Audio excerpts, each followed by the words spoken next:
everybody. My name's Kim Howe. I'm with Dooda Fracking, and we are a youth effort that took off about 4 years ago. We've been organizing and attending all these meetings with BLM, infiltrating, and kind of making their life a living hell right now.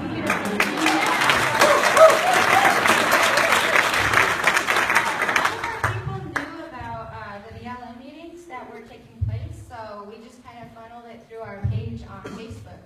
And that's when it just took off, and we had like over 150 people at our last BLM Skokie meeting, and that was at the Navajo Nation Museum. So I'm just going to go over some of the on-the-ground work we've been working on, and yeah, so I'm going to have my sister introduce herself too. So. Oh, yeah,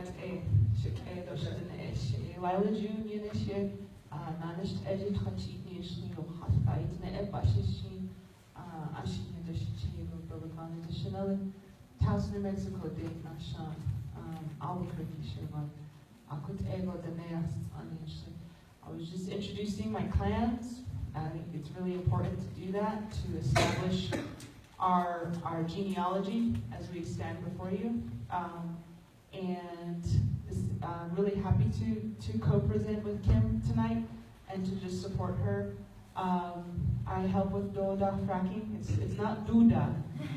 It looks like Dooda. Yeah. But we have a different orthography in Dinetha, the Navajo language, so it's Dooda. There's two O's because you kind of hold the O like Dooda. Okay, that's fine. But anyways, my role at Dooda Fracking is like the executive sidekick to Kim Howe.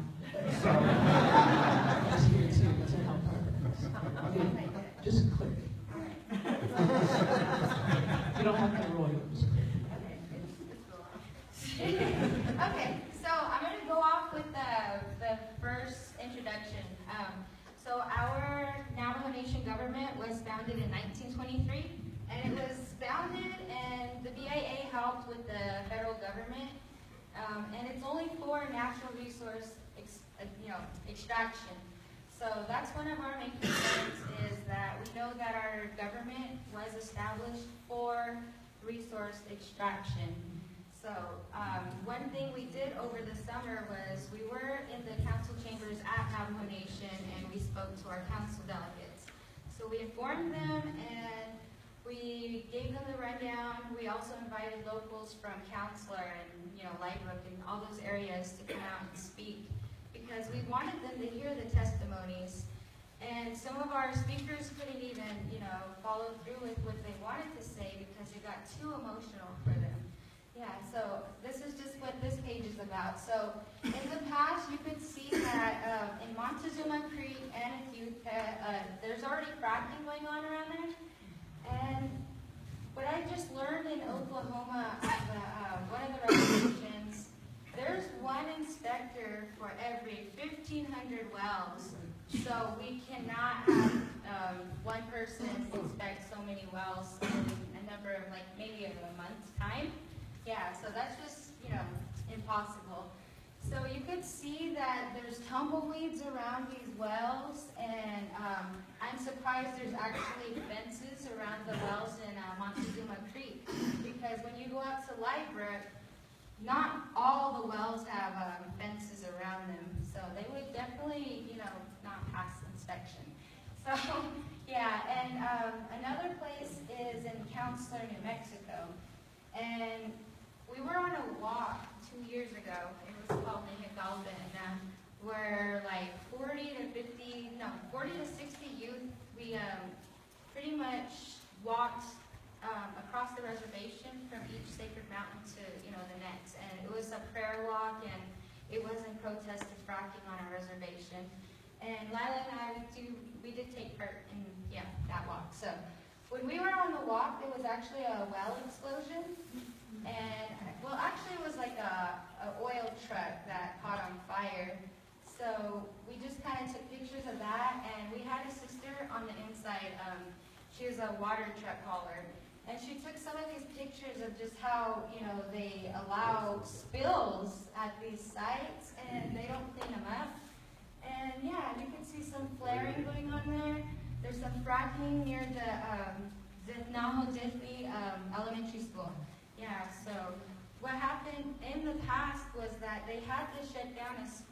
side road because of the fracking going on, and they said the water was contaminated.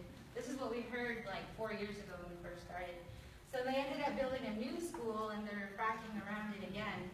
Yeah, so it's just horrible. And here's some more of the pictures that we took. This was all in the beginning, and we've been at this since 2012.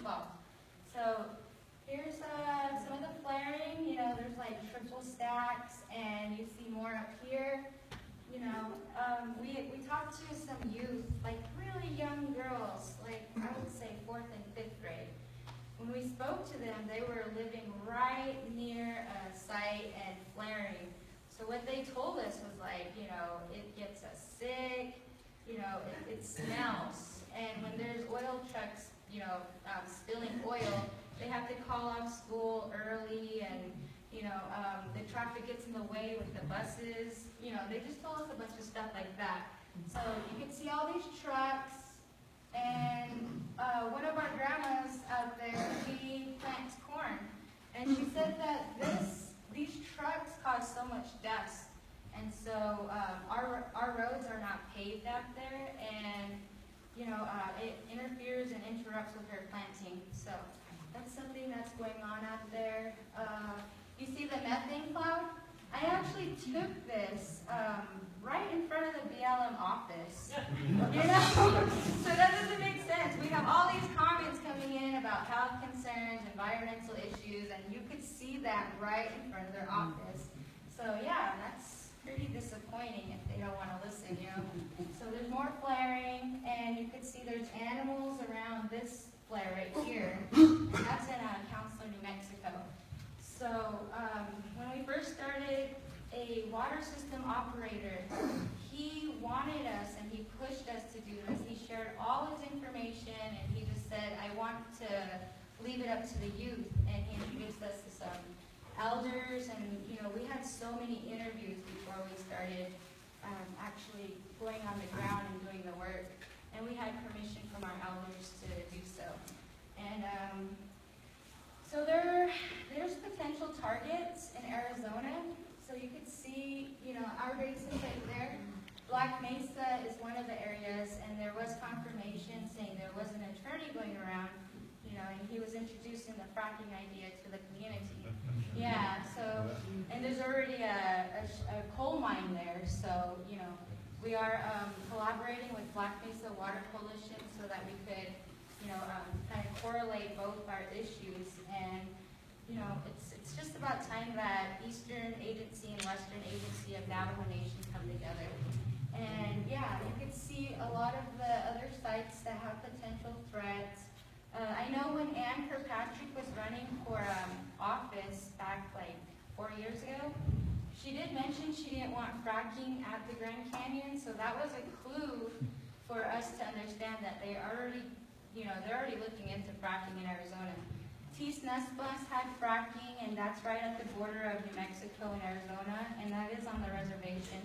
Tucuchugai Mountain, that is one of our sacred mountains. There's 6 of them, but you know, this mountain, it's actually, we consider it like a male energy mountain, and they have several frac sites up there. There's the Aztec Drilling Company, and you know, just that's going on over there. Rocky Ridge, they were exploratory drilling, and that's like around where my mother's originally from, in Pinon, Arizona.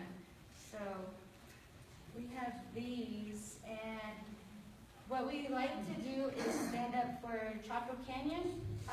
Our ancestors, Pueblo ancestors, they actually built this site, and it has so much significant meaning. You know, it's some of the pieces were taken, like the pottery, and what we like to do is just compare, like how they're, you know, like it says, indigenous authenticity versus commercial oil plasticity.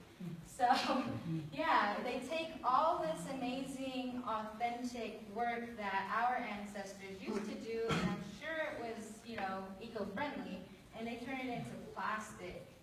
See, yeah, so we kind of just thought about that, and yeah, it's pretty disappointing, but you know. And so the reason why Chaco is also important is because, you know, there's a sun dagger. They were watching time carefully. There's a lot of astronomical alignment, the summer solstice alignment, the equinox, and it's equally important to like the pyramids of Giza, Stonehenge, you know, all those amazing ancient World Heritage sites. So, yeah, and you could see some of the alignments appear at Caso Rinconada. Yeah, and it's really amazing. These aren't the only sites on our reservation that have these alignments. Chaco Canyon is actually part of our creation story, the Dine Bahane. Yeah, so we are very concerned because we did have warrior twins that are in this story, and you know, Togo Hashchine and Nayet Nesbene. That's the monster slayer and child born of water. And what they did in our story was there was enslavement at Chaco Canyon. So these warrior twins, they were, you know, here to create harmony and balance in the world. So what they did was they went to Chaco Canyon and defeated a man that we called the gambler. So in real time right now, the industry is gambling with lives at this particular spot. So we also made that correlation with our stories. And let me see. So another concern that us Dine have is that we use the fire, the water, and the soil, the earth, and the air in our ceremonies. So one of our concerns is just, you know, it kind of breaks it down right here. It's like when we use fire, it's like basically our grandfather, and we pray to it. And we use our cedar with it. And when we're using water, we drink it after we pray over it. And that's been like scientifically proven with Dr. Masato Emoto, that if you pray over your water or send it good thoughts and drink it, you can actually heal yourself. And also the herbs, we take like the herbs and the sage, we use that in our ceremony. And we use it for sand painting ceremonies as well. And for the air, it's just, you know, a given, you know, they're contaminating and polluting our air. So we use the air when we're like fanning ourselves off with our feathers and stuff like that. So it is a main concern for us Dine and our ceremonies, because when I went to the Hiparia res, a lot of their tribal members are getting dividends, which is like $1,500 or $1,200 per tribal member from the oil industry. So when the medicine men know that people are getting paid that much, they start believing in capitalism with ceremonies, and they'll like charge $7,000 per ceremony, and people do not want to pay that for a ceremony, so they just stop believing in the culture, and you know, they just go a different route. So yeah, and we just have a bunch of different comments from locals, and you know, there's an elder, like I said, she plants and she doesn't like the traffic and the dust. And also, there's a 28-year-old who used to be a water hauler, and she got hooked on meth. That's one of the big issues, is that when the industry comes in, we don't have man camps, but we have border towns. And we were just passing by an RV park today, and you could just see a bunch of oil truck workers, you know, their vehicles parked outside of those RVs. So yeah, and let me see. Oh, a 24-year-old who lives in Shiprock, which is also a border town, and a lot of the oil trucks go through and transport the oil. She told me that an oil truck driver came to her at work when she was on lunch break, and he tried to pick her up, you know. And yeah, Lyla's going to get into detail about that, you know. So it's a lot of the destruction on the land, to our people, desecrating our sacred sites. Our culture is just, you know, it's kind of going down because of all the oil industry and impacts, and yeah, environmental issues. Yeah. So. And not to mention, in Aneth and Montezuma Creek, they already have water contamination. So, you know, we're just trying to prevent it as much as we can. We've been at all these BLM meetings, we've been promoting it, and you know, we're collaborating with Arizona and New Mexico, so, you know, a lot of youth are beginning to rise and stand up and speak up for the elders. So, yeah, that's where we're at, and I'll hand the mic over to Lyla. Thank you.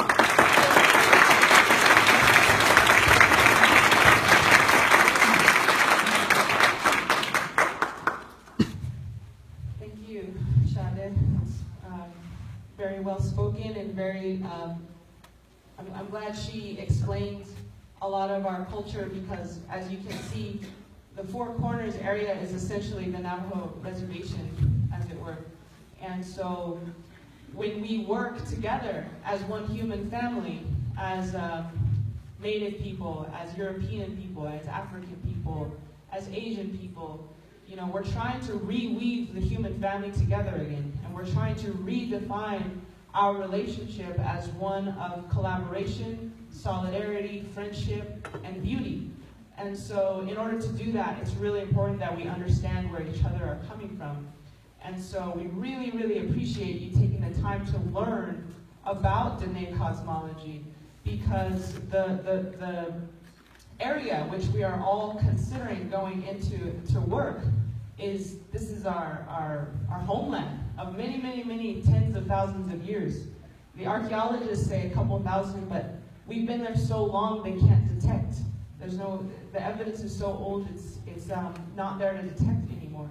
And so this is our homeland, and we're thankful that each of you have taken interest in protecting that homeland, because right there, where they were talking about the oil wells, where you see like an oil well every 0.6 miles, that's next to our sacred site called Choli, and that is where Changing Woman was born. And Changing Woman is our mother. She's the woman who gives birth to all Dine people. And so these places where they're drilling is exactly where our most sacred Mecca is, where our cradle of civilization is. And it's so special to us. And we believe that we were born to protect it. And so when the very thing that you were created to protect is getting destroyed in front of your eyes, it makes, no wonder our people are having issues, social issues, alcoholism, diabetes. It's because we're just feeling sick because we haven't found the organizational skills and the things that we need to do what we were put on earth to do. But as you can see with my sister, Kim, we are gaining these skills, and we are gaining this power, and we are gaining this voice. Not power in a hierarchical sense, but power in the truest sense. The ability to effectuate change through love, through prayer, through kindness, and through dedication, and through peace. And so I'm really grateful that she could come up here and explain this, and that we can continue this cultural exchange, because the only path forward is in unity, and I think we all understand that. And I think Standing Rock has demonstrated that. If we can find a way to create solidarity between indigenous peoples and European Americans, then we can really create a formidable force that is very difficult for even these multi-billion-dollar industries to contend with. And so thank you so much for being here and for listening and for taking in this information and making sure that this is top of mind as we go into these areas, because there's people who live there and they're Dine. And so anyways, regarding the women, a lot of indigenous women experience sexual abuse, harassment. We're 3 times more likely to experience that. This is not a new phenomenon. This has been going on for centuries. Rape has been used as a war tactic since the Roman era and probably earlier, because it not only destroys the women, it also destroys the men. Because again, the men feel like they're there to protect the women. And if their women start getting hurt in front of their eyes, it makes them feel bad, like they're not doing their job, and they feel like it's their fault. But really, it's not our men's fault. It's just we're up against such a huge force that it's hard for us to stand up to it. But we did speak with a lot of young women, and they don't run in the mornings anymore. Running is a very important aspect of our culture. So we run in the mornings, and we're really amazing runners in Dinetha. And so a lot of the women we spoke to, they said, yeah, we don't run anymore. It's too dangerous. We get cat calls. We have the oil truck. I mean, there's a huge importation of non-native workers in this area to keep all of this infrastructure going. And so it's really hard. And you also have, even we were eating dinner in Cuba the other night. Sorry. And this guy and he was just saying the most rude things about women. And we just had to just kind of sit there, you know, and pray for him. Just say, Creator, Dinetha, help him heal, bless him, you know, and that's the best way we know to combat that, is just to respond with love, respond to hatred with love. And so we do that a lot, and so that's another dimension of fracking. I know that I don't need to convince you guys that fracking is bad. You all kind of know that. Yeah. So I'm not really trying to preach to the choir here, but it is a dimension that I think we can invoke when we say, listen, fracking does not happen in a vacuum. It is connected to a lot of different social issues. The huge influx of money to these communities results in drug addiction. We actually met a young man who, this is kind of sad, but he was taking his grandfather to the bank to cash the royalty check, and on the way he actually killed the grandfather so he could, on the way back, so he could have the money. And so these kinds of things go unreported because Dine people have been living in isolation for so many decades that we don't even try to stand up for our rights anymore. We're just so used to getting run over that we just don't even make an effort. So I'm not trying to bring you guys down. I think this is a really hopeful meeting. I'm glad that there's so many people here that have come to attend.